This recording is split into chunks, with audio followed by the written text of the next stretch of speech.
It was hard because at times it got physical. They would follow me home from school, slap me, all sorts of things. Many, many kids have and still do go through racism and attacks. It's not okay. Typically, migrant parents come to a country, they leave everything behind because they know that if their kids succeed in the education system in the UK or America or anywhere in the West, then anything is possible. When they say, no matter how little you earn, you can always save £100 a month.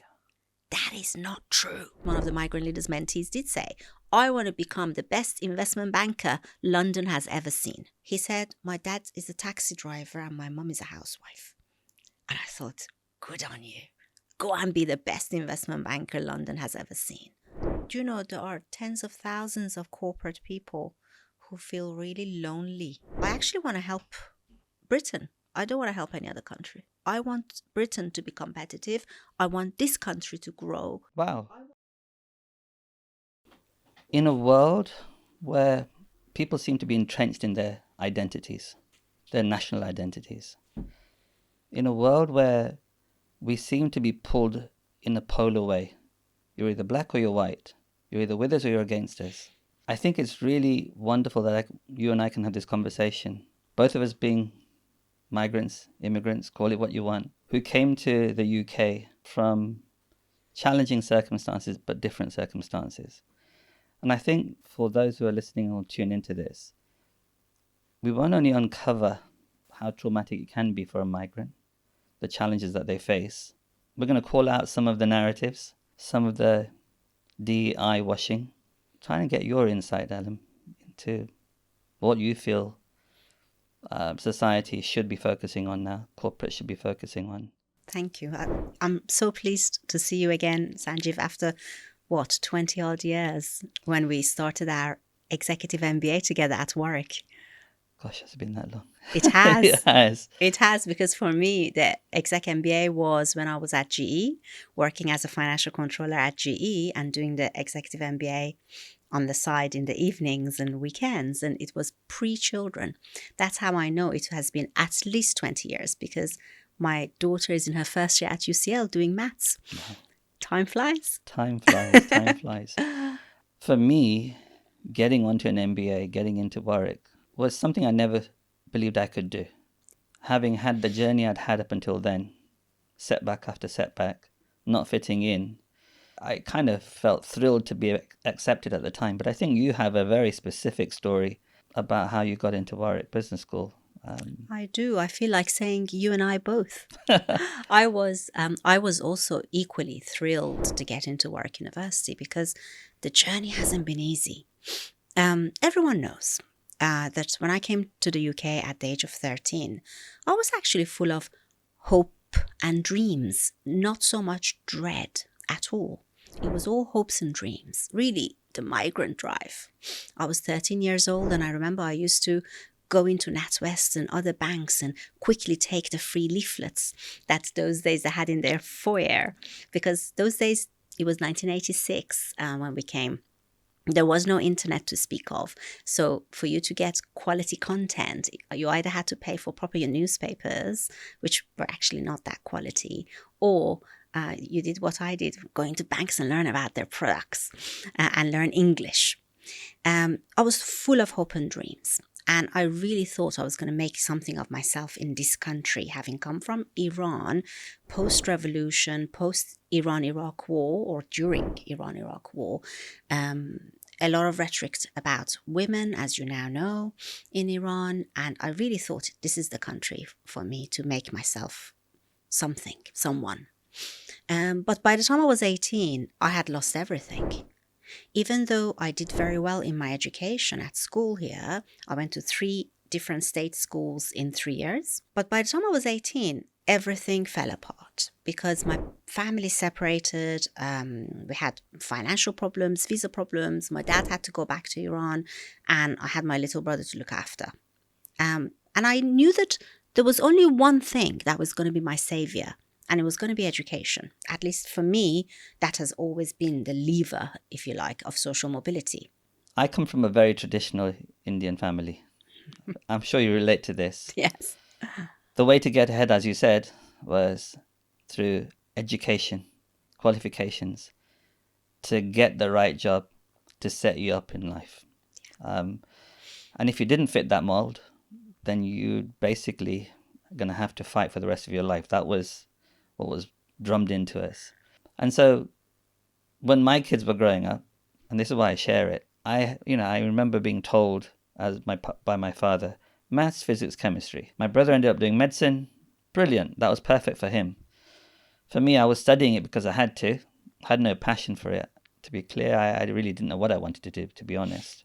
But when it came to their turn, despite me having gone through the MBA process and in subsequent years, being an educator as an external whenever I could, I realized that people had to find their own way, and there wasn't a one way to success. It's allowing people to evolve and supporting them.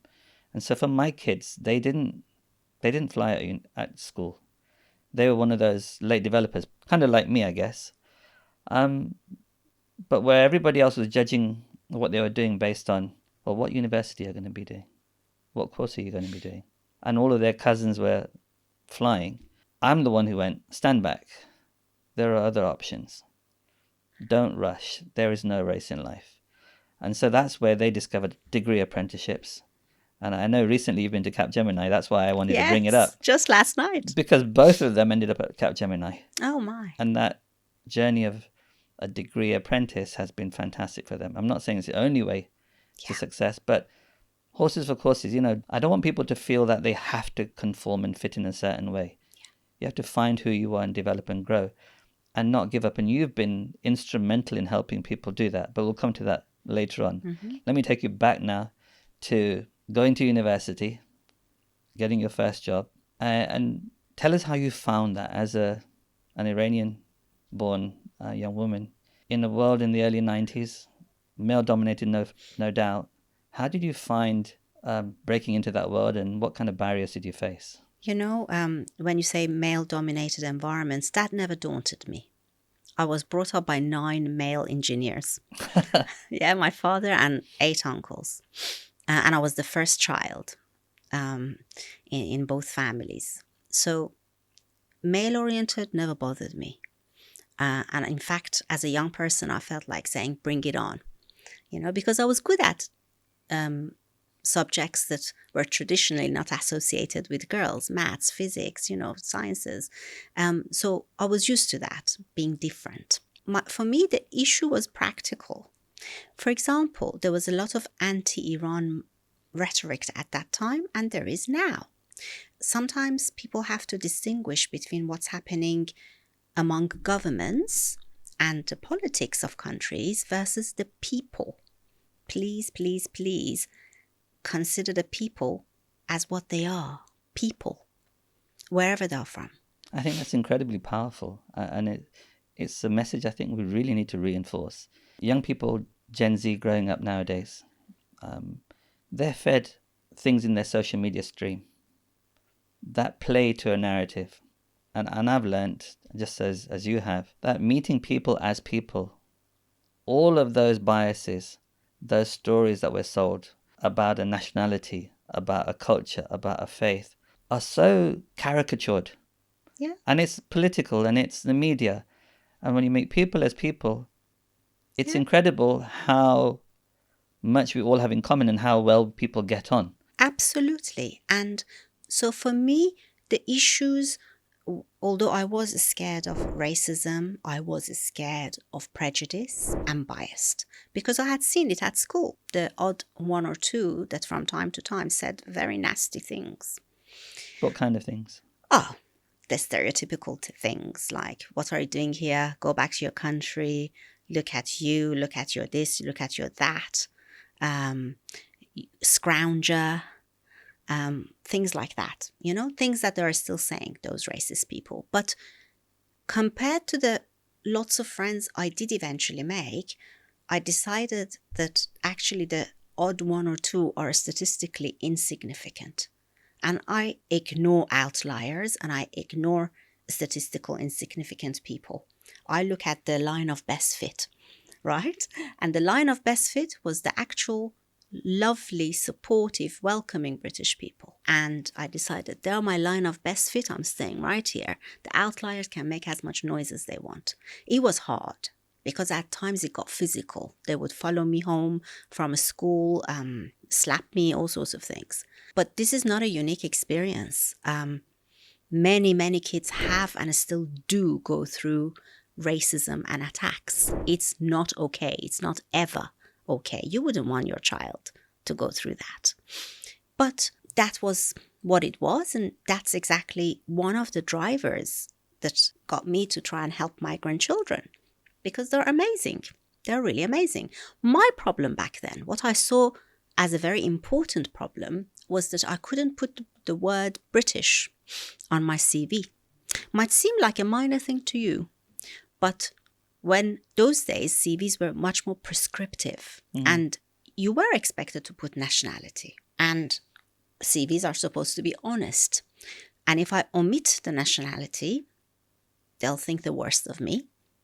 So I always put nationality Iranian because it was technically true. I had an Iranian passport at that time. But the day I got my British passport and retyping my CV, putting nationality British, although by then I was a FD in News Corp, a lot had passed by then. But to have that on my CV was just a monumental moment, because I really believed that means a lot to me and others will notice it. I guess I craved being treated as an equal like anyone else. So can I just ask you that on that, Elham?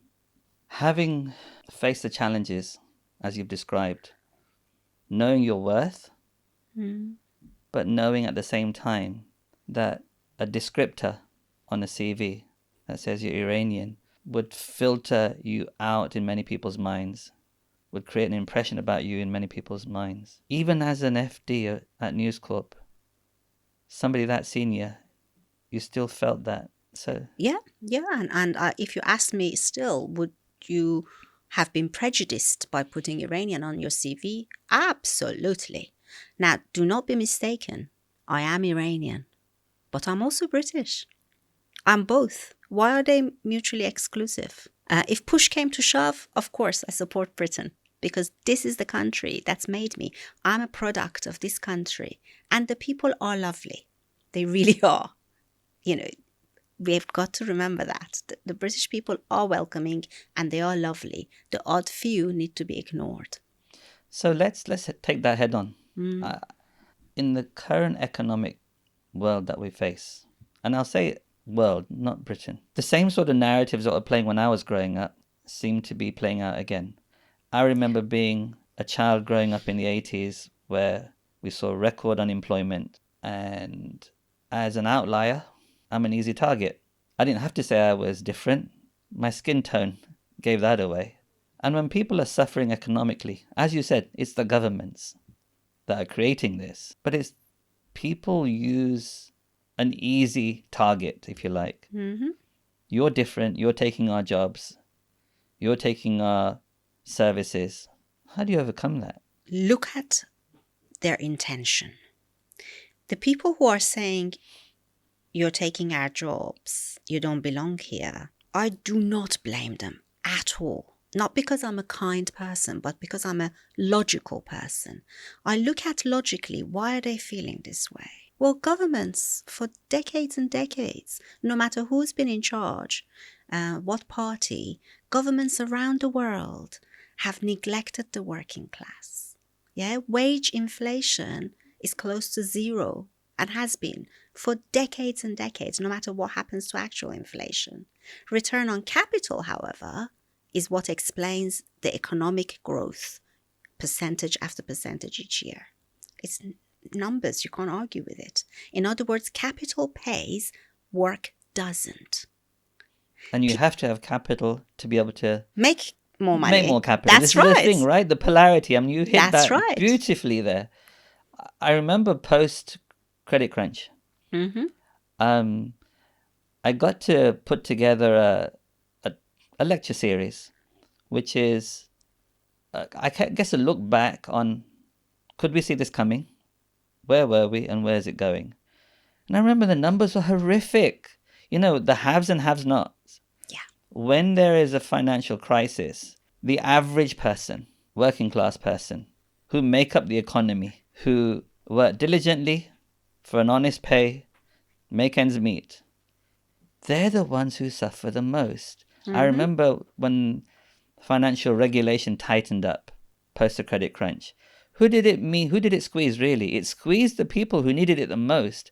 So lending freezed up, borrowing froze up. Whose fault was it that there were people that borrowed so much? The larger institutes. It's the system's The fault. system, right? It's the system's fault. Whilst everyone should take ownership of their own decisions and actions in their lives, but the system shouldn't let them down either. So, at least, the system I know is that we're neglecting the working class when it comes to looking after them and rewarding them for work and social mobility, and even giving them opportunities for social mobility. We're neglecting the working class. They have near zero wage increases or investment in them so that they're socially mobile.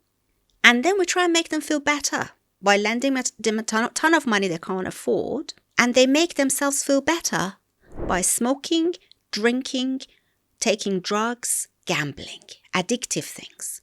And that's why, as a matter of policy, Migrant Leaders, the charity that I launched in 2017, we do not work with industries that represent that addiction. So whether it's alcohol, tobacco, gambling, I'm not working with those industries.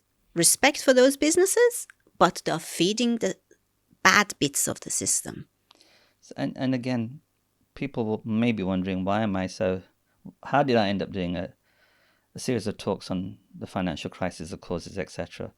Well, post-university, I was a financial advisor, been an independent financial advisor for many years at that time. And you could see it coming. You could see the bubbles happening. And when you look back at the data, you could see that there are certain patterns of human behavior. We have 3 drivers I put it down to at the time. I'm sure there's many more, but I simplistically brought it down to, we have fear of losing out. So even if your kind of common sense, your logical brain is telling you, this doesn't make sense. This doesn't make sense. It's too risky. The longer something happens and the more you hear in the news and in the pub or in your social circles, I've just bought this. I've just invested in this. I just got this Bitcoin. I've made this much money. People don't tell you what's gone wrong. They just tell you those little nuggets because that's what people do. And so the longer you're left out of that, even those people who logically go, but this equation doesn't add up, eventually goes, well, if I don't, I'll miss out because on this one occasion, it must be true. Yeah. And then there's fear of being left out, herd mentality, which this is what I'm trying to describe, because eventually everybody's talking about doing it. It must be okay. And then there's the greed. Yeah. There's the reality. Good old-fashioned greed. It's greed, right? Yeah. Greed is, this is easy. Make some more, make some more, make some more. Yeah. And what I love about what you're saying is what you're doing with this Migrant Leaders is so much values-based, values as a human being. You're not championing, I'm going to say this, it might be controversial, but in my circle of people that I know, friends, relatives, occasionally, people say things and I say, you've lost touch with reality. You've financially so well off, so secure, that the comments that they make and observations they make about what's really happening, I think you've lost touch. Do you know the one I love? When they say, no matter how little you earn, you can always save £100 a month. That is not true. It's not. That is not true. Yeah, you can save £5 a month, barely, but it's not true. What we need to teach people is to help themselves. You know, it's the Chinese proverb of helping them learn, teaching them how to fish rather than giving them the fish, right? That's what Migrant Leaders does. I always say to them, There's nothing wrong with wealth. In fact, it's fantastic. And as long as you get from here to there with integrity. I remember my father, when we were growing up, he came from a village in Iran. They had nothing, literally nothing. No running water, no electricity. He had to run from his village to the next bigger village in order to go to a very basic school. And he made it in life because he got a scholarship at the age of 18 to study electrical engineering at the top technical university in Tehran. And kind of we became middle class as a result. And then we lost everything again when we came to the UK. Such is migration. But the point is, it is good to be socially mobile. But my father, despite that ambition and ability that he had, he always said, it's better to achieve this much with integrity than this much without integrity. How did you, what is it about you, maybe your upbringing, your environment, that has allowed you to stay grounded despite being so successful? Because as I said, all the people I'm thinking about, they're wonderful people. They're great people. But somehow the system and their environment has got them to lose touch. And I'll give you a comment that I heard. So we're sitting there and a news program came up, an item came up, and it was about a young mother struggling to feed her child. Couldn't get formula or something. And the comment that I heard shocked me. And it was, what, in this day and age in Britain, you're trying to tell me that people won't get food? There must be a system that allows this. There's a support system there. I thought, no. I visit a lot of schools, and the consistent thing that I hear is what percentage of their pupils turn up to school without breakfast because their families simply cannot afford it. Yes, it is possible in Britain, and it is a shame, real shame, in a country with a GDP per capita of Britain, and let's go further, United States. The things we see in the United States, but I don't want to comment too much about that. But you asked what was in my upbringing. There's bad news and there's good news. Okay, so let's start with the bad news and then go to the good news. The bad news for other people, some other people, is that not everybody will be blessed with such a remarkable father who shared his life stories with us and ingrained these values in us. By the way, many of which I've shared in my book, Migrant Magic, because I always thought that wisdom from my father should be shared with a generation of young people. And the Migrant Magic book? The Migrant Magic book is one that I wrote over 6 months, and it's been in my head forever. And I published it almost a year ago, and it's available anywhere you want to purchase it. It's called Migrant Magic. And it's the stories of my own life and career, and where certain pieces of wisdom came from my father, I said so. And I selected 60 of the Migrant Leaders mentors. We've got 2,000 mentors. Wow. 2,000 mentors from 95 FTSE 100 and leading firms. But I selected 60 of them who were themselves migrants and had remarkable stories, equally remarkable stories. And they had wisdom to share. And I've included that in the book. So not everybody will be blessed with a father like mine who has such a remarkable story and shared those values with us every day. So we were brought up, the best gift he gave us was wisdom. But the good news is these days it's all on the internet. If you want to gain wisdom, it's everywhere. So ask yourself, what does this content do for me? Is it real? Is it realistic? Is it useful? Is it true? Does it align to certain values that I want to develop? It's not for me to tell other people what values they should have. They need to decide what values they want to have. Somebody might say at 18, I want to become, in fact, one of the Migrant Leaders mentees did say, I want to become the best investment banker London has ever seen. This was in 2018, one of the mentees described. I asked him at interview, I said, what do your mom and dad do? He said, my dad is a taxi driver and my mom is a housewife. And I thought, good on you. Go and be the best investment banker London has ever seen.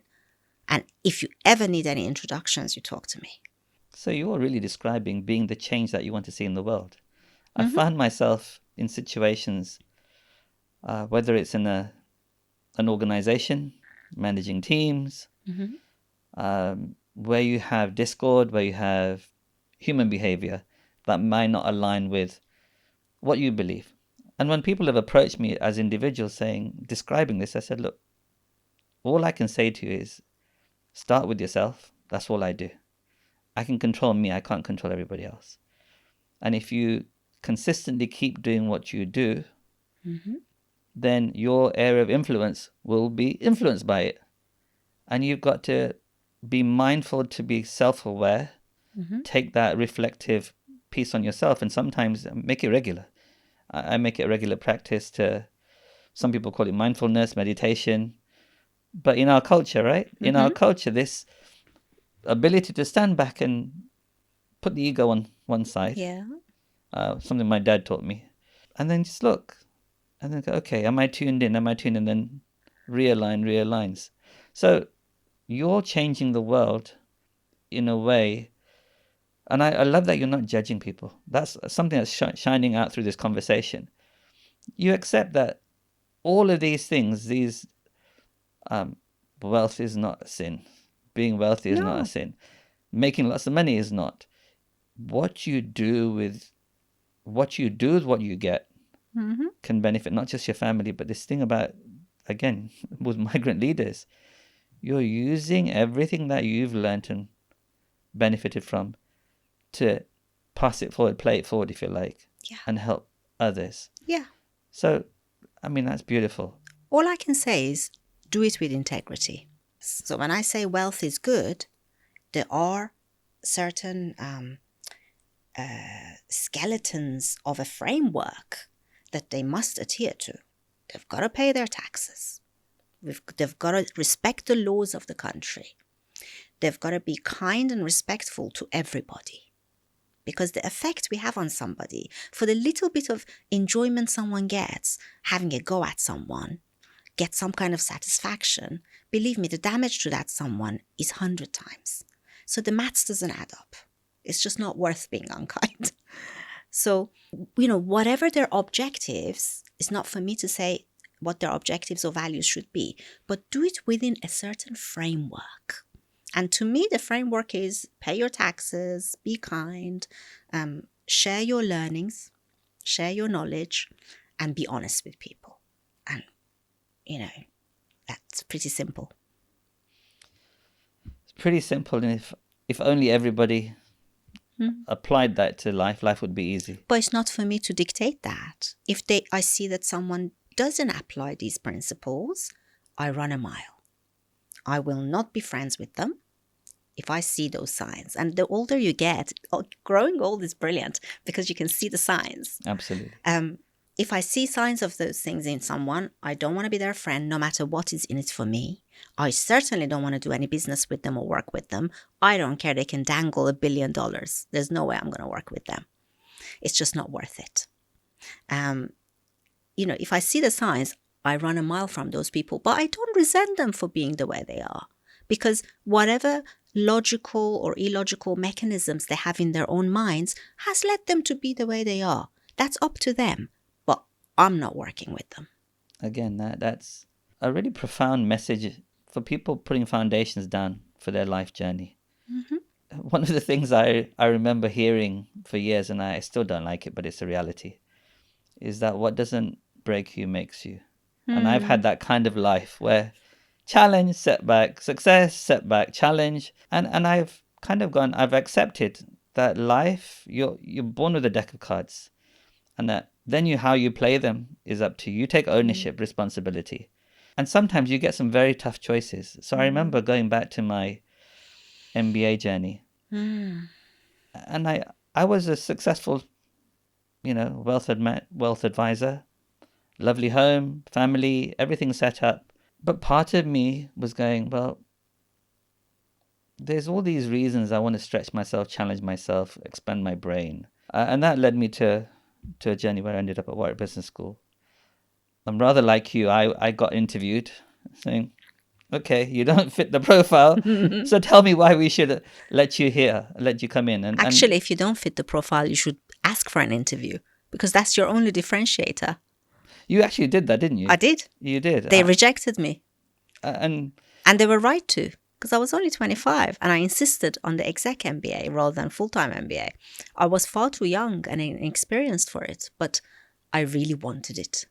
I needed it in that financial controller job.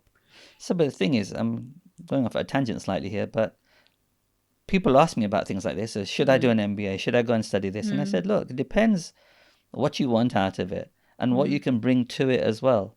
And there has to be a way of filtering, and there's ages and stuff that they do and years of experience. But ultimately, you're bringing you to it. And if you have the opportunity to share your knowledge, your experience, and why you want something, the passion that you're committed to something, I think that carries a lot of weight and a lot of value. So I'm sure I know that because I didn't know anything of your background when we met on the MBA. But in no way did I see anybody in that room as lesser or greater. I just thought this is an amazing mix of people from across a diverse world where they're in it for the same reasons, or they might have different career aspirations, but they want to grow. It's a safe space. Yeah. So you're able to do that, but your confidence shines through everything you say. Thank So you. I insisted I want an interview. I was more of the person where, okay, let me apply to my best as I can. And then they called me for an interview and I was able to convince them, being honest about my journey to date, and you know why I wanted to do this, and I managed to get through that. But what I wanted to share in terms of this integrity piece, Elham, is there's a successful guy with everything rolling for him. Midway through the MBA, an opportunity came up. And having run my own business, financially I was comfortable, successful. But compared to my peer groups, and it's my narrative, nobody else's fault. Success in my programming in my head was about scale. It was about, okay, this isn't a big empire I'm ahead of. I don't get to travel around the world with my job like many of my peers were doing. So when this opportunity came up, I got headhunted by somebody who was part of a major telco at the time. And he said, look, there's a regulatory change going to open up the market. I remember how hot the telcos were at that time. Yeah, and for somebody who used to call his brother in New Zealand every day and with calling cards and indirect access, I thought, wow, okay, saw the business plan, fell in love with it, fell in love with the business plan and the idea of it. The people that had approached me had careers in corporate at senior levels, and I thought, yeah, they know what they're doing. I love the plan. I can be part of this. Absolutely. Played to my ego. I'm trying to go, what was going on? And we started this journey. Now, you can only make a decision based on what's in front of you at the time. Of course. And I'm convinced I made the right decision. But there were clearly things that I was not looking as objectively or asking about to the right people. Does this make sense? Do these margins make sense? So I did it on trust. We started and we had headwinds. Other competitors, major branded competitors, were being found out in the media for their field salespeople making up contracts, basically. And the reputation of everybody was tarnished. And so we went from branding, proposition that I was doing, really excited, we're going to give great value to the customers, to brick wall. Even then I kept going, so now I believe in this. We re-engineered it and we've outsourced it. Outsourcing in the early days wasn't quite a swear word as it is sometimes nowadays. And we outsourced it and everything suddenly lined up. You know, when the stars line up, I found all of those years, all these setbacks. And now everything's come together. This is why the MBA was for me. And I remember we had a launch date. The opportunity was this crazy, Elham. It wasn't about how much will we grow. It's how much can we take on in terms of orders, because we had a fixed price that we would outsource at. And so literally on paper, that was it. It was just about enjoying the journey from here. But one fine day, the director who originally approached me took me for a walk. And this is what he said to me. And I still remember it, and it still gets to me. He said, Sanjiv, you and I, we make this thing tick. We're here because of you and I. That other founding director, it's not so great. And now we're at this stage, it's about time he goes. And so I've got this investor who's willing to put all this chunk of money in. And all of our hard work will now pay off. And I went, okay, have you had this conversation with him? No, we'll explain to him. As long as you and I are aligned, he'll have to go. So principle one, I can't do that to anybody. And tomorrow he'll do it to you. Even if he didn't, in my head, you can't cheat somebody. The next stage was, the money comes into the company, the shareholding from that third party goes to the investor, and he walks away with nothing. I said, do you understand what you're saying? You're basically saying, you go away, no money, and we bring in somebody else. That's stealing.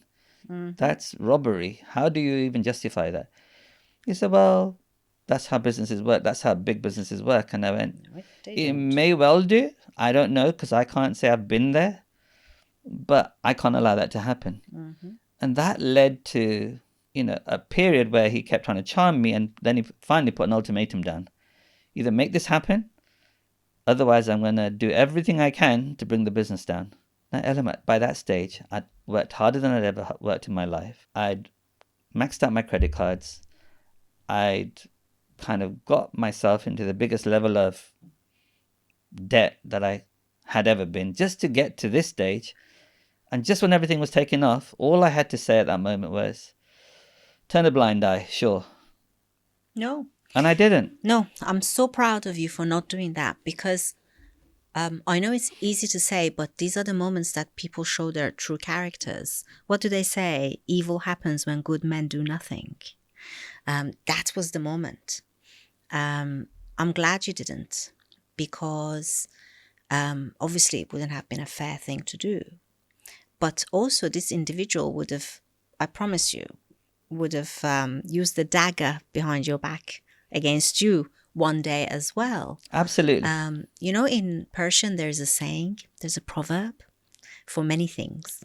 And in this moment, if I do it justice after 35 years of not speaking much Farsi, it goes, Begu ba ki zisti ta beguyam ke to kisti. Everything rhymes in Persian, a bit like Spanish. And what it means is, tell me who you coexist with, and I shall tell you who you are. And your choice of friends or business partners, it means a lot. And the reason you had to part ways with this individual is because he was not like you. No, absolutely. And I don't want people to walk away thinking, okay, great decision, so everything was fine afterwards. No, I paid he shattered your life. Yeah, so you were I paid maxed whatever out. I had to pay for that. Yeah. But I absolutely never regretted it. No. For me, that actually gave me the bit that I was missing on my MBA. Who am I really? And what do I have to offer? And I remember coming to see you, Elham. I remember having gone through this journey saying, hey, how's it going? I remember. And you were so kind. Thank you. You were so generous. So, Sanjiv, come over. Tell me what's been going on. I remember vividly. And that's why I'm extra proud of you for being here where you are today. No one can get you down. No, I mean, you're very kind. I don't think I'm anywhere particular today, but I think anything that I have been able to, wherever I've been able to be heard, is because of this. Yeah. And I think I'm on this journey where I'm trying to use whatever I can to make a difference where I can. And for me, being able to learn more about migrant leaders with you. Thank you. Is kind of food for my soul. Because what's wonderful is that when you, like you said, you surround yourself by good people, you see more good people. Yeah. And you attract more good people. Yeah. So with the migrant leaders journey, I'm going to, terminology-wise, people may be wondering, well, who is this for? What do you class as a migrant? Because if the program's for migrant leadership, what does that mean to you for this program? Yeah. So from the beginning with Migrant Leaders, I was quite clear who we're trying to help. It was going to be young people at a pivotal moment in their lives, which is around 16, 17. And it was going to be young migrants. And then I thought, hang on a second. I've got cousins who were born in the UK or Germany and other places. I knew lots of Asian descent girls, Jamaican descent, African descent girls at my school who were born in this country, but their parents were migrants into this country. And actually, they were as disadvantaged because of that as I was. So I thought, yes, because typically migrant parents come to a country, and no matter who they were in their own countries, they leave everything behind. Their degrees, their professional track record counts for nothing in the West. So they leave all that behind and sacrifice everything for their kids because they know that if their kids succeed in the education system in the UK or America or anywhere in the West, then anything is possible. That's what I call in my book, the migrant formula. Mm. Every migrant family is aware of this secret migrant formula. First generation sacrifice everything so that second generation can do that. But the second generation face the same challenges, prejudices, racism as the first generation. And the first generation, even if they're successful, they tend to have newsagents or they have businesses that doesn't really help these guys get into corporates. No, absolutely. So I thought, okay, it needs to be first or second generation young migrants. So I carried on, designed Migrant Leaders with that in mind, consulted the young people, designed the program. And then I stumbled on another report because I love research, love reading. And I'm told ChatGPT now can summarize the stuff for you. And I'm like, wow, I can learn even faster. It's amazing. And back then I actually read full reports and spent days thinking about it and summarizing it. There was a report from King's College that looked at the percentage of 17 to 19-year-olds in further education by gender, by socioeconomic group, and by race. It was shocking. There were some predictable things. Yeah, Southeast Asians, no matter their socioeconomic group, they rock in education. Nigerians, Africans rock. Caribbean, they needed to work on their education generally. And the one, though, that's really stood out was the white British working class boy. Whatever everyone else's percentage was, the white British working class boy was down there in terms of percentage of them in higher education. How on earth are they going to be socially mobile if they're not in further education? And then you couple that with other reports in terms of percentage neets, not in education or in work or training. And your heart sinks. My heart literally sank when I remembered the various reports I had read. And you extrapolate, what does that mean for the white British working class boy? My heart sank for this young man, this imaginary young man that group represented. And I thought, oh my God, they're being left behind. And then all the company's diversity and inclusion efforts, nobody talks about the white British working class boy. So I thought, oh my God, we've got to open up the Migrant Leaders program to the white British working class boys and girls. So today, out of the 3,500 young people on our 5-year development program, 14% are white British disadvantaged. You know what, Elham? I have to share this with you. Before when I was thinking about what can we talk about today, genuinely, one of my burning questions was, you're doing this amazing stuff for migrants. people from migrant families. But honestly, just like you, I look around this land and I see, describe, as you said to you, the working class white boy or girl and the challenges that they face in progressing. Because as you say, there are, I didn't know the data in terms of how excluded they are from the education system, but that's shocking. But the fact that you have not only found that on research, but you've kind of reflected and going, okay, migrant leaders is what we started off this journey with, but the principles of who you're serving and why you're serving them apply universally. They do. And that's, you've been able to now open it up, as you said, to this this part of the community. And to me, that's so damn powerful. Let me tell you the story of James. James Rhodes is exactly one such working class boy, British, from Derby. He was actually among the first 100 Migrant Leaders mentees. Wow. And I remember I met him in, might have been Costa Coffee on Baker Street. And we just had such a laugh. I think James is one of those old souls, even though he might be, 25 years younger than me. And we had such a laugh about Derby and Birmingham and, how his parents sent him with all their hopes and dreams to London to be educated in university because he's the first generation to go to university, and how much pressure that is on him. So I kind of reflected on the stories he told me, the subjects he studies, and the conversation we had for close to 2 hours in that cafe. The next meeting, I went to the company Kantar. They were part of WPP, the FTSE 100 advertising marketing company. And I took James with me.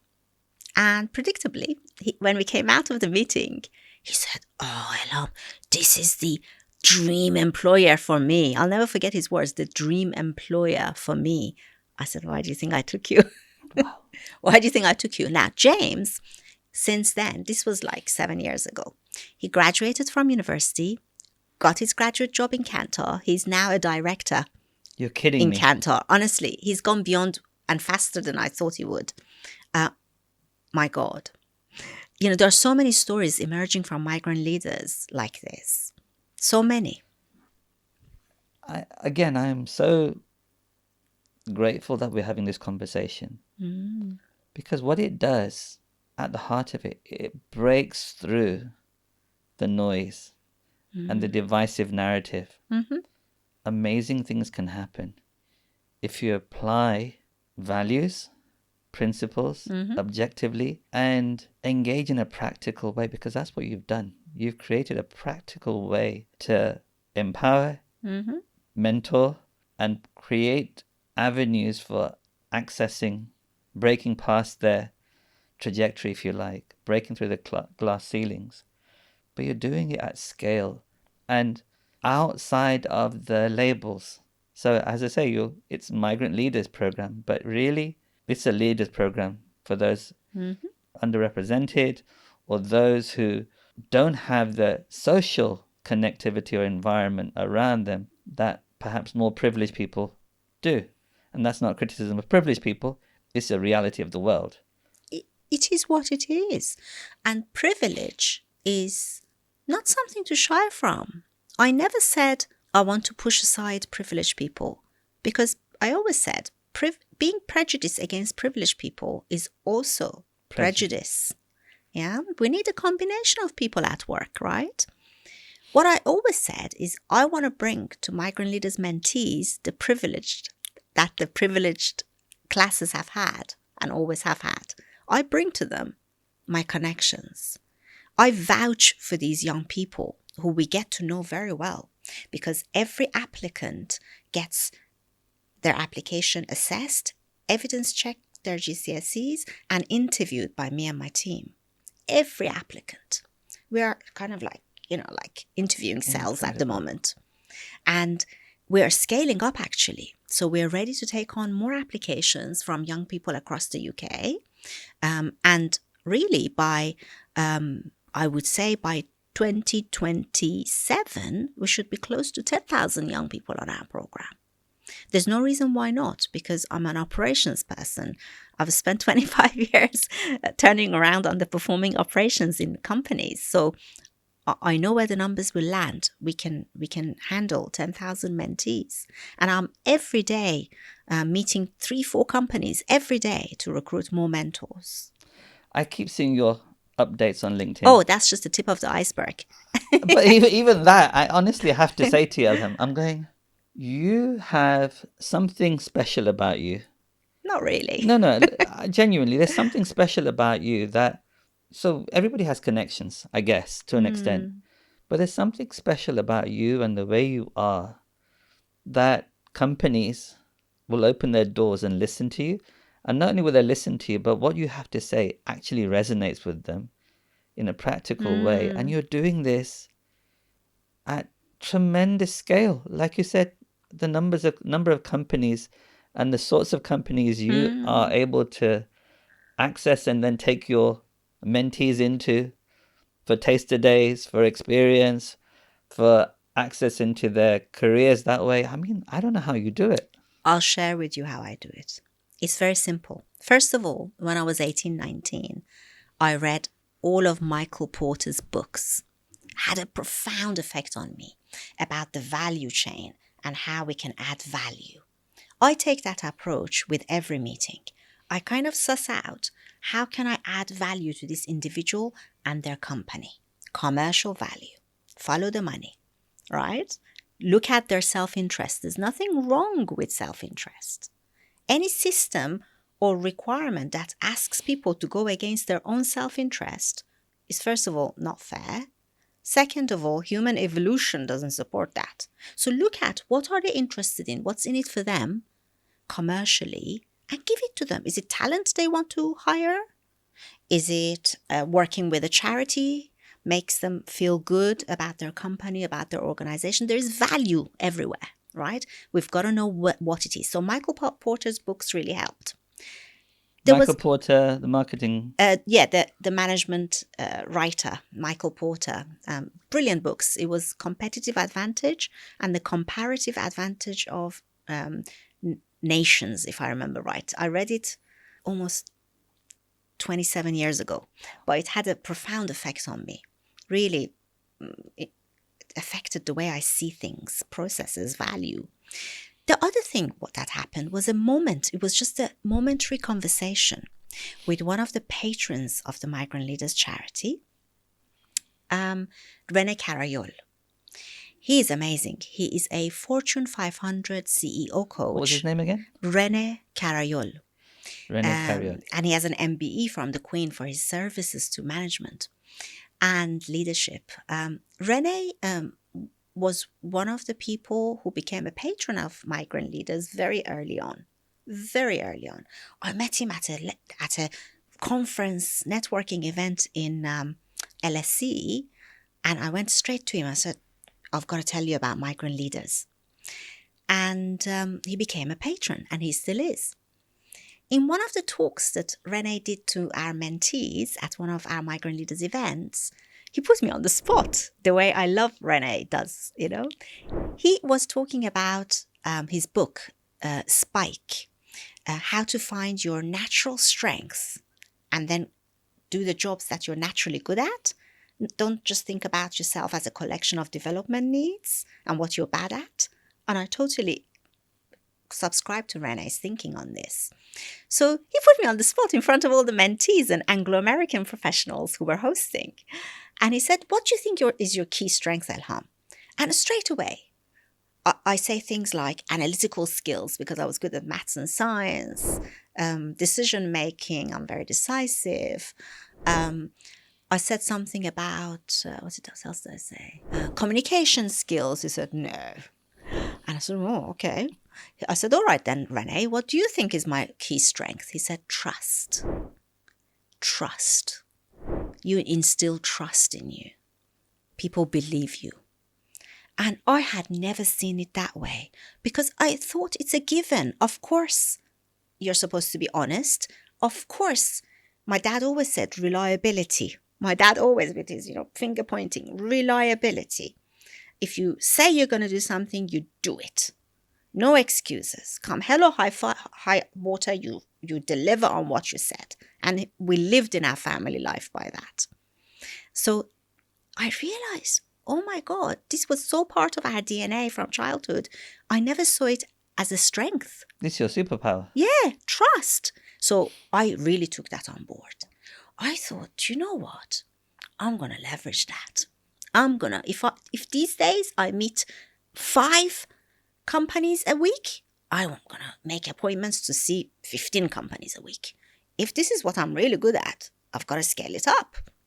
And that's when I managed to recruit 2,000 mentors and more corporate partners, because I thought, okay, if Rena Carriol says I'm good at this, I should be all right.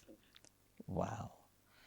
What a beautiful way for that to come out, that you're so busy being you and looking at what the strengths of everybody else are. It took one of your Now, the good news is that applies to every single human being, because I notice it in them. I notice their superpower. And these days, I tell everybody who is receptive what I think their superpower is and how to test it. You've got to test it. My analytical side, of course, comes if it's a hypothesis about what's your strength. You've got to test it to make sure that you really do discover your superpower. But everybody has a superpower. So, okay, I'll make myself vulnerable. What do you think my superpower might be? I think you have something I don't have. Reflection. It is so powerful. I'm a doer. I try and collect data, put it in my model of thinking, make a decision, and then I want to go faster and bigger than anyone else. I'm a doer. A brilliant doer. Thank you, but I'm a doer.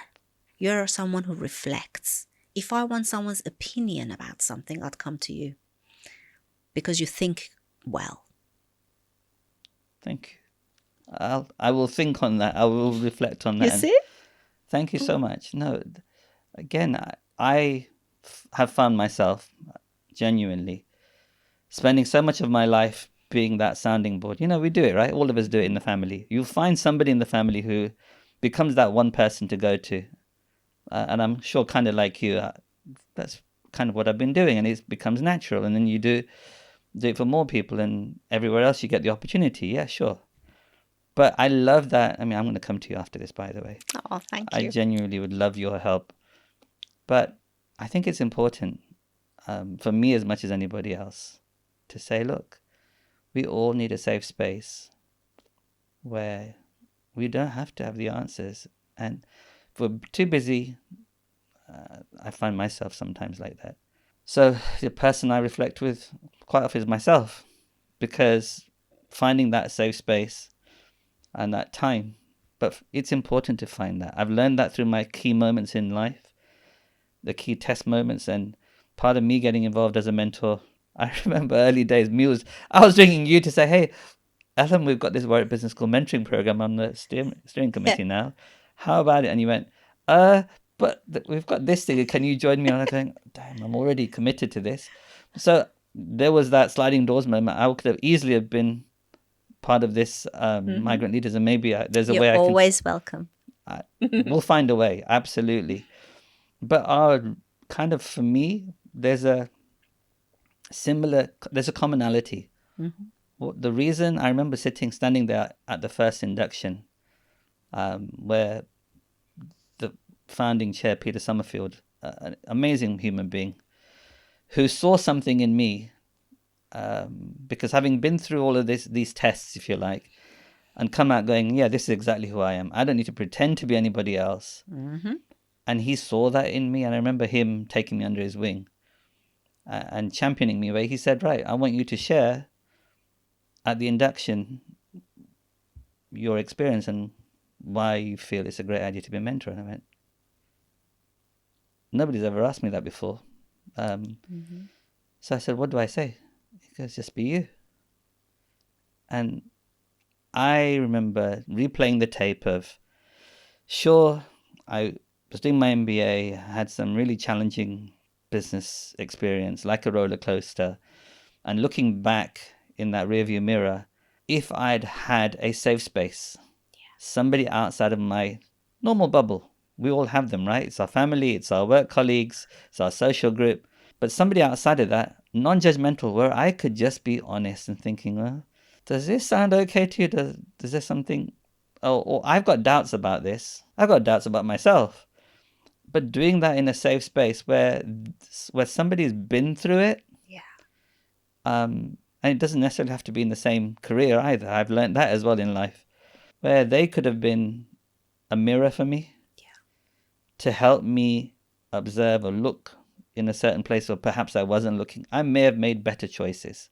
And it's not just you. Do you know there are tens of thousands of corporate people who feel really lonely in their corporate life because you've got EY, Accenture, Goldman Sachs, you've got Clifford Chance, so many corporates where they're brilliant careers and you've got tens of thousands of people working for them, but they're very lonely because even though they have management structures and they have a career counselor and line managers and practice partners and all these structures, but they don't have any mentors because there's a conflict of interest, isn't there? Right?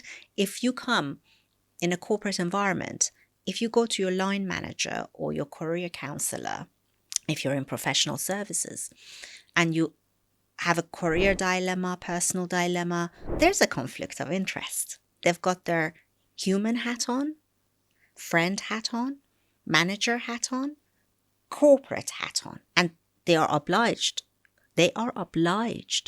to do what's right for the company. So people do need mentors, even when they are 30, 40, 50 years old. And in fact, with Migrant Leaders program, it's a 5-year program. So typically, young people can join at any age between the age of 16 and 25. But typically, they join at 16 when they've just finished their GCSEs. And they could be with us for 5 years. But when they get their apprenticeships or graduate jobs, we keep them on the program, actively keep them on the program for another 12 months so that they land well in those jobs. And by then, they would have been part of the Migrant Leaders machine for 5-6 years. So they've made so many connections and mentors that they are well cushioned. And they have a range of trusted advisors to go to. You and I could have been at the same place saying the same things, because absolutely that's what I found. I thought I was different. When I was saying this, I said it from a position of vulnerability, thinking, I'm going to share this. I was feeling very self-conscious, but I thought, I'm just going to be me. And I was shocked. And that's a weakness of me at the time, of my understanding of human nature and people. I was shocked that every single person in the room, I finished off by saying, look, my compass is something that my mentor, my spiritual guide, who I'd known for most of my life, his compass he gave us all was, in the joy of others lies our own, in the progress of others rests our own. And so for me, that's what it was about. Getting the joy out of helping others. Objectively, that's it. I'm being a safe space where they can, interesting you said reflect. I see myself as a safe space. That's what I've been for all these years. What am I good at doing? I think probably I'm, like you said, be in a safe space, help people think it through. I've been a parent, I've been a son, I've kind of navigated various stakeholders, but I find people in that safe space with somebody they can talk to, the light bulbs go on, because our being there is not to tell them, like you said so many times, you don't tell them do this or don't do that. Just help them reflect. Once they tell me what they want to achieve, I then do tell them what to do. Because I always say to them, whatever you want to achieve, find the path of least friction. Because along your journey, life throws enough spanners in the works as it is. We know. You and I know that better than most. There will be friction, don't worry. You don't need to create a problem for yourself. One of my pet hates these days is when people go around saying failure is good without really expanding on it. Because it's not failure that's good, it's what you learn from it that's good. And if you can get from A to B to C without failing, please do. Right? Absolutely. Because if you can get from A to B to C without failure, then speed up until you almost break and do make a mistake and you fail. But speed up then. Clearly, you're not challenged enough. But use that concept of failure to really test yourself, challenge yourself. I try and lead by example. One of the good things about working with young people is just like with your children. You're supposed to do what you say. You can't tell them what to do unless you do what you say, right? So I'm mindful of that. I have to be a good role model, good example to these young people. So I do in my life what I say to these young people too. I always say to them, have ambition. And then a voice in my head says, so Elham, you're limiting migrant leaders. You go around saying the maximum is 5,000 mentees. Why not 10,000? What are the levers of efficiency? What are the levers of automation, efficiency, streamlining? Which bits of the process can you do these things so that it still keeps migrant leaders bespoke and supportive? I have had to really use my brain in order to scale migrant leaders the way we have and the way we will. So I've done that for the young people so that I do what I say, have ambition.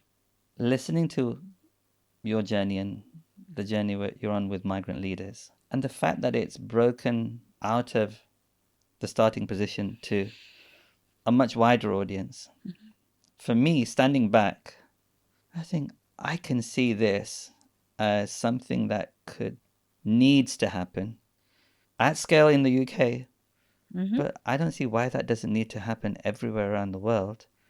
Yeah. If you think about it, I'd love to have a conversation on how we do this. But, wherever people are in the world, there is a challenge for a certain part of that society break out of their, if you like, their life loop, because it's a treadmill, it's here.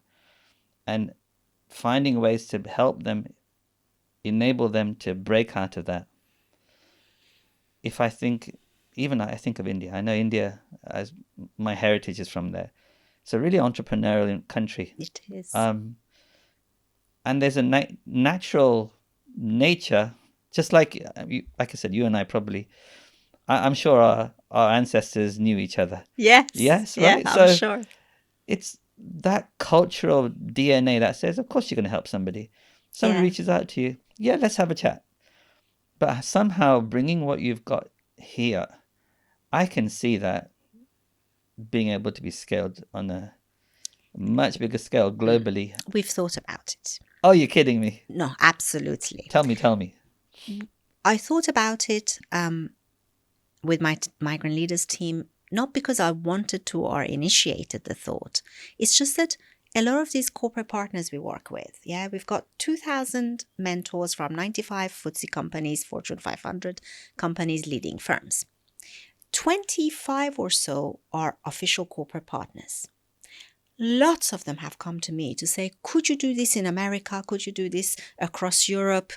Because our employees in those regions want to become migrant leaders mentors as well. The thing is, I really thought about it, consulted people, lawyers, regulators, young people, old people, and I came to the conclusion that we can't, because the social context of migration can be different country to country. The demographic of migrants is different country to country, but that in itself is not a problem. The regulatory framework and compliance of a charity is different in different countries. What I pride us on is that we are a leading practice charity among the very best of corporates. Migrant leaders compliance, filing accounts with charity commission is spotless, is perfect. Because I'm a finance person and I like to do things right. I can't say I can do that in Germany, France, Spain, America. What do I know about those countries? But there is another reason why not. And this one is fundamental. Perhaps I should have started with this one. I did tell you earlier that I'm the product of this country and I'm grateful to the British for welcoming me and giving me the opportunities they did. I actually, with Michael Porter's comparative advantage of nations, I actually want to help Britain. I don't want to help any other country. Wow. I want us as migrant leaders to help grow the British economy and then to share that with the whole country. I want Britain to be competitive. I want this country to grow economically. I want us to have social coherence. Elham, you know, that's a really, I don't know how we're doing for time, but that's a really powerful insight there. And to explain to you why it's powerful for me personally, I've spent a lot of time working in the community for many years outside of this work. And I see and hear a lot about people's identity and people being wedded to that identity, which doesn't somehow include Britain. And I find that really strange. And I'm thinking, look, It's a bit ungrateful. I find it very strange. it's strange, but people do this, right? I came from Iran. This country is the reason I have freedom of speech. This country is the reason I'm not being bombed on. This country is the reason why I don't end up in jail for not wearing hijab. And this is the country that hired the 25-year-old me as a financial controller in GE with an Iranian passport. This is the country.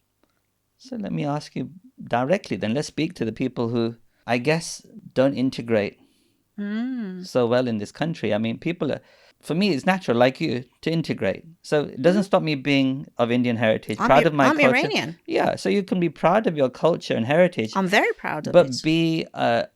be the best person in the community and society that you live in and be a value add to that society. And that shouldn't be, it shouldn't challenge who you are. It's Not kind at of, all. it grows who you are. Absolutely. In fact, the other night I was looking on my mobile trying to look for traditional Persian clothes so that next time there is a DNI gala, I turn up in Persian outfits, even though they're exceedingly difficult to get hold of because for the last 100 years, Persians haven't been wearing their traditional outfits. But I'm going to find them. I am very proud of being Persian and Iranian and everything that I am. And British. And British. This is the thing, right? Exactly. How is it mutually exclusive? There's enough love to go around, you know. We need more people to hear this kind of message, because it's for me it's helping more people. It's not about imposing anything on them, just giving them a different lens of the world. Yeah. And say, hang on, live and let live. Be grateful for having the safety of the place you're in. Britain allows you so much safety. Every day, I thank God for that. People don't realize. Ask Ukrainians. Just ask how it feels. Yeah, so in terms of the conversation, diversity, equality, inclusion. There's a lot that's talked about. A lot of companies have policies and procedures to comply with it. Yeah. So with all of your experience in the world of business in this country, tell us your thoughts on where we are. I'm going to be honest. Because if I write a book, if I volunteer to do an interview, I need to be honest. Absolutely. None of it makes an ounce of difference. And I'm going to explain why. Okay.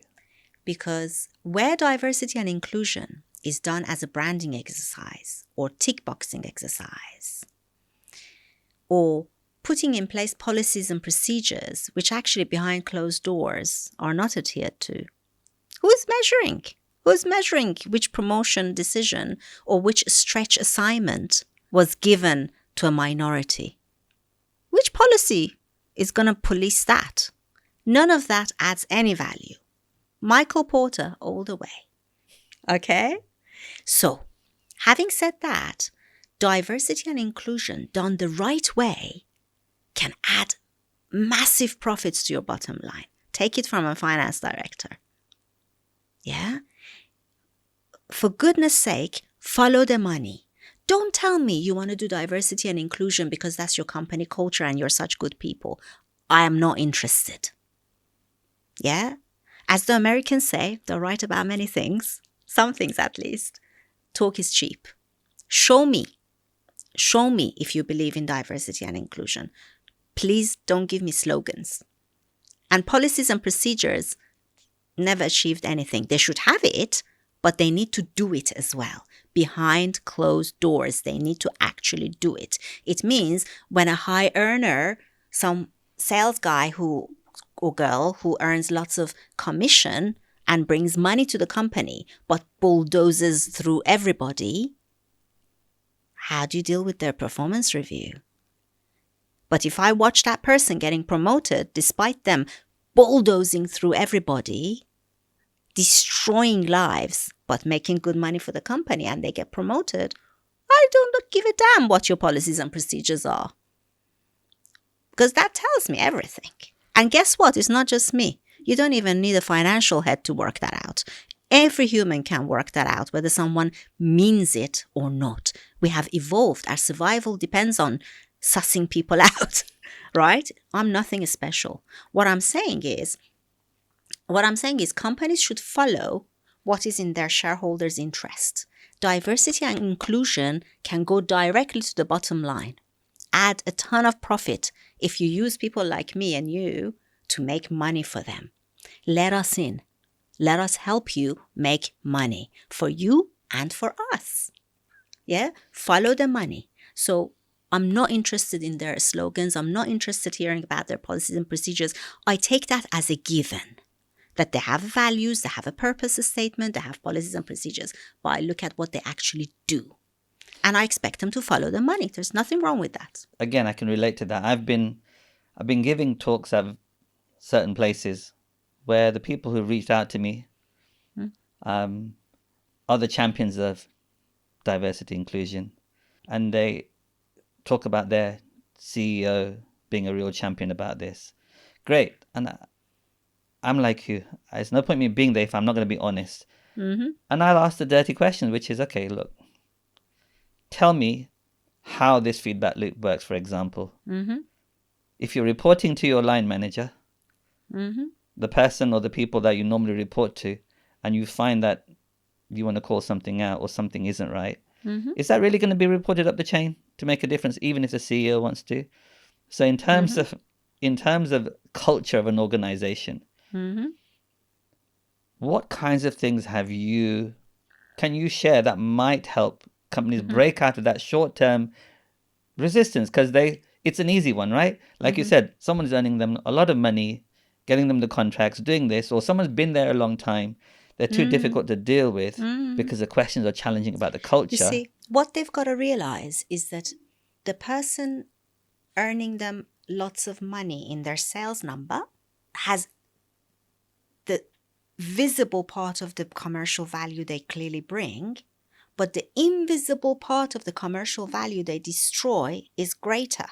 They've got to work out what's in the financial interests of the company. So what's the invisible part then? The invisible part is the churn in talented people who keep hitting the ceiling and cannot go up because of individuals like that. And those talented, driven, incredible people leave. And they leave destroyed. So there's an invisible part of the damage for the economy as well that has to then deal with that. But that company losing those talents, that's loss of commercial value. And it's invisible. So you've got to ask, what's the visible part of what this person bringing in terms of commercial value and sales? What's the invisible damage that they're doing commercially? I'm not asking you even to do the right thing. I'm just asking you, follow the money. Look at the value this brings and what they're destroying. It's very easy. These are really low-hanging fruits. Now, I've been lucky. You remember how I said I'm meeting at least 15 companies every week? I begin to see patterns. And as a result, I have met plenty of CEOs who I work with the Migrant Leaders corporate partners. I've met plenty of CEOs, CFOs, CXOs in other functions who are amazing. They mean it. They live by it. They sponsor such talents themselves personally, mentor them, support them, vouch for them. I do actually work with the corporate partners of Migrant Leaders who really mean it. For me, that's incredibly reassuring because it can be disheartening. It can, when people that you speak to day face these challenges, knowing that the numbers of people and senior people that you meet every week, that there is this real appetite and change happening. Yes. I think gives hope. Yeah. to a lot of people. What advice would you say to give to somebody who's in an organization or in a role where economically we're in this situation in the country, not feeling valued and not feeling that they've had an equal opportunity? What advice can you give them in terms of how they find the right organizations or how they can tune into those? It's actually very simple advice. If they've already sussed out what they're really good at and they've become one of the best at it, okay. If they then sussed out the industry and company that needs those skills, then okay.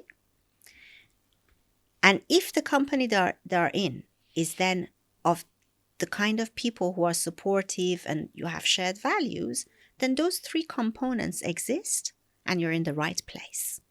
But if for any reason, any of those three reasons, you're not in the right place, please don't waste time. Find the right place, the right job, the right industry. Because different industries, for example, have different types of kings. I remember going from GE, where finance was king. 25-year-old me could fly. I could go into operations, do a ton of Six Sigma projects with the operational people on the factory floor. I learned a ton as a young finance person. I could do so many things. Finance was king in GE as long as you delivered on those numbers and Six Sigma. I then moved to News Corp. I became immediately aware that finance is so not king. It's the editors and creatives and content producers that are king in that industry. There's nothing wrong or evil about it. It's just that that's the nature of that industry. I knew within 6 months, this is not my long-term future, but I had my 2 children while at News Corp. My husband worked for Accenture. He was traveling all the time. So it kind of suited my family to stay at News Corp for 6 years. And then I moved to EY Finance Advisory, where, once again, numbers people working, which was great. So be in a industry and company where your strength is valuable and where you are valued. Okay, so fun fact for the listeners. I shared how I came to see you post my MBA journey. And I remember the conversation that day. Part of that conversation was, Sanjiv, you were at GE at the time, I remember. I said, right. So I think my next job, my next career maybe is consulting. But they're offering me this role at this level. And no, I'm going to push them to let me in at a more senior level. Yeah. I remember that conversation vividly. Yeah, that sounds like me. That was always punching above my weight. No, punching for your weight, for your rights. And no, I was punching above my weight, but it works every time. So why wouldn't you? Incredible. I remember that. So, okay, there might not be an answer to this. So somebody says, look, this organization, I'm good at what I do. I believe in that much. This organization, I don't believe I can grow anymore, for example. Yeah. What are the channels, if there are any, of recruiters or avenues where people can identify where people are looking for a fit? Because I hear a lot about EQ being valued. It gets written about all the time. I've yet to find a job application or vacancy that talks about this is the value of a person we are looking for, and the rest we'll figure out, because I think that's important personally. Yeah. But have you come across, any organizations that do recruit in that way? I have opinions about this. So this one is not a fact, it's just an opinion. But as a candidate, as well as a recruiter, I have hardly ever had any benefit in working with recruitment consultancies. Okay. Because they actually, despite their claims, and I apologize, I'm putting them I'm just generalizing, they are not experts in those industries or jobs. They don't know what it is that we do. So knowing what it is that they do, and knowing a variety of industries and jobs, I am actually moving migrant leaders towards that direction, where I will be connecting the mentees and the corporates and helping them find that match. Part of it can be selection by myself. I would select shortlisted of candidates for the companies. And so far it's had phenomenal results. Let's say really good customer feedback. So I'm really, really pleased. And most importantly, it meant 4 of the migrant graduates got those jobs and started within 2 weeks. Incredible. So you are actually putting into practice the theory that's talked about a lot, is that if you find the right person for your organization, then you can train them in the technical side of things. You can nurture them, you can develop them, but it's the person, those values. The values are not enough. Okay. And the character is not enough. It's essential, but it's not enough. It is true that certain organizations still need certain technical abilities. That's for sure. But the character and the values are equally important. I'll give you an example. In a consulting firm, if you are a highly technical, academic, quantitative type, but you're not able or willing to pitch for yourself and get yourself onto projects, you're not going to be successful because you'll have a low utilization rate or low sales value if you're more senior. You do need some technical skills. Yeah, if there's a bit of a gap, we can bridge it. But if they don't have any academic or technical skills suitable for that industry, that's not going to work either. No, absolutely. Another one of my pet hates, and I know that's not what you were saying. No, but another one of my pet hates is, oh, you don't need to have done computer science to be a software engineer. Oh, you don't need a degree to do this. You don't need, look at me, I'm all right. And then these young people get misled, really misled. So I'm very clear with the young people. I think you're absolutely right. And you're right in clarifying what I was trying to get at. Yeah. That your technical ability, I think, is a given. You have to be good. No, you'd be surprised. Yeah. You'd be surprised how much technical competence is missing. Sure. But if you can be really good, continue to develop yourself, to keep stretching yourself and, in whatever field you're in, to constantly reflect and review and stretch yourself, then your character traits are your bit that will make you stand out. Yeah. And that's what I was trying to get at in that kind of structure. Your technical excellence gets you into the club, and then your character is the one that gets you to go to the dance floor, even when you're a bit, you're thinking, oh God, I'll be the first or the second on the dance floor. I shouldn't, but your character says, yeah, go on.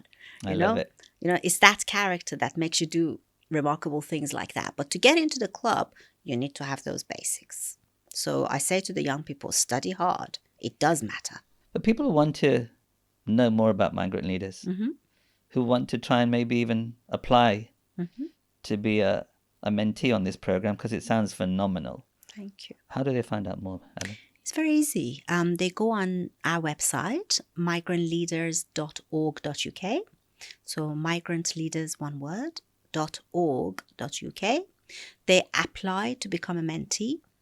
They apply, and as a candidate, we put them through assessment, verification, and interview. And actually, 97% of the applicants get in. Wow. If they're eligible. Eligibility is to do with socioeconomic disadvantage. If they tick one or more boxes of socioeconomic disadvantage, which is broadly in line with widening participation principles of universities, then they are eligible for the Migrant Leaders program, which is completely free of charge.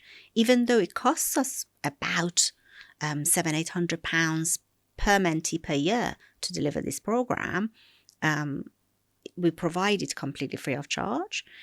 We don't take public money or public donations. We don't take government money because they're stretched as it is. We don't take money from the education department or anything because they're stretched as it is. Our source of funding is mainly the corporate partners and me and my family donations. Wow. Because we're trying to help. As a family, nothing gives us more joy than this, to be honest. I'm trying not to get teary. Sorry. But this matters because look, it affects me, it affects you. Imagine what it does for the young people.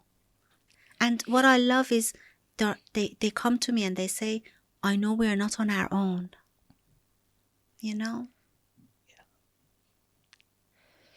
Well, on that note, Elham, it's been an amazing conversation. Usually it's my guest who's in tears. But genuinely, you're going to get a big hug. Absolutely. It's been an absolute joy. Thank you. Having the opportunity to share your story of, nothing in what you've said is about feeling like a victim. Nothing you've said, nothing you've shared. Because I'm the luckiest person. Why can I be a victim? Yeah, but people use this. People use whatever challenges or situation they start off with as a kind of excuse, if you like, or something to go around carrying around. But you've just gone, the fact that I came here as a 13-year-old, I thought it was an amazing thing for me. It was an opportunity to change my life. Yeah. You faced the same landscape that everybody else did in terms of prejudice. And you shared some of that. But none of that has tainted you in terms of a person, your humanity, your energy, and your ability to see past those, those comments and those behaviors, because you can relate to them as human beings and you can understand. You have the ability to. They are as scared as the rest of us. The people who make racist comments, they're as scared as the rest of us. They don't know what tomorrow will bring them. They are kids too. They too are kids. And that takes me to this observation about, you mentioned this earlier, all of your mentees. As a parent, you've learned as a parent, just like I have, you really have to walk the talk as a parent. Yeah. And that, I think that makes me a better person, or push me to be a better person. Being a parent has been the most important developmental journey for me. Just my kids, I'm so grateful to them. But that's what you're being. You're using that compassion, that being a parent, but you're being a parent to thousands of people now. And that way of looking at people with empathy, with compassion, but with objectivity. Oh, yeah. Because you have to be. This young lady who's sitting there casually, I was a finance director at, News International, News Corp. You're thinking, you were what? Even when I sat in that room with you at home, I was thinking, Elham, you're a finance director at News Corp? Yes, take it in your stride. Nothing was about ego. It's just about your challenge and your belief and wanting to make a difference. It was actually a great job because I kept going around different News Corp businesses that were underperforming and turning around their operations. It was actually great fun. You were able to make it great fun. And your ability to deal at a human level, your ability to, like you said, you can read people. Age gives you that, or can give you that. It does. But experience does. But you're able to, somebody who works so hard is able to then go, okay, I was looking at your profile and thinking, hang on a second, you started off Migrant Leaders, where it was at EY, and then you went, okay, now I'm doing this full time. Oh my God. It was a hard decision to leave EY because I actually loved EY, loved my job, really liked the people I worked with. They really are leading practice. They're such technical experts at what they do. And they do have EQ, generally speaking, because you have to in client-facing organizations. They were and they are brilliant people. I'm in touch with many of them. But you're driven now for a purpose. Life's given you so much that you're sharing this and building something as a legacy that's going to outlive all of us and make a real difference in this. I hope so. In so many people's lives, but in this country. I love that you're Iranian, proud of that Persian heritage. But sometimes, I remember winning an award, a most influential British Indian leader, and I was thinking, I don't know who nominated me for that. Yeah, sometimes we don't know. I'm absolutely comfortable with that. Yes, I am. Good for you. Absolutely. But that's the thing, right? You can be that whole person. And, of course. And wherever you are, be the most valuable asset that you can in that community, because everybody wins. Exactly. And they look up at us, you know, the more successful Indian, Iranian, and other heritage people we have, the more those young people have something to look up to. But I remember, on a final note, what my dad said about integration. When we came to this country, he said, listen, keep the good bits of Persian culture and take the good bits of British culture. That way, you'll be brilliant. You'll take all the good bits of both cultures. And I guess that was integration. That is integration. Keep your good bits and take the good bits from them. Again, we have so much in common. Mm. I'll share from my teachings. In Gujarati, it says, Je saru te maru. What is good is mine. Oh, it rhymes in Gujarati Yeah, as Je well. saru te maru. In other words, just as you said, means exactly the same thing. That we are always learning and growing as humans. Mm-hmm. And being wedded to a fixed way is not the way of growth. Taking the best of what you have and being open to take in good from every direction to make you even better is the way. And I think that Jesaru Te Maru is something from my childhood upbringing. But I think I'd love to travel in India and go to villages and talk to old people, and somebody who speaks the we'll go together. regional, please, We'll go somebody who together. speaks the regional language, translate to me what the old people say. There's so much wisdom in the world. We've got so much to learn. Isn't that exciting? It absolutely is. Elham Fardad. On Thank that you. note, thank you so much. Thank you for inviting me. It's been an absolute joy. As somebody I've known for so many years, we don't get to speak very often, but every time we do, it's like we've never been apart. Yes. The definition of friendship. Absolutely. Stay blessed and Thank you. look forward to joining you on the rest of the journey. Thank you.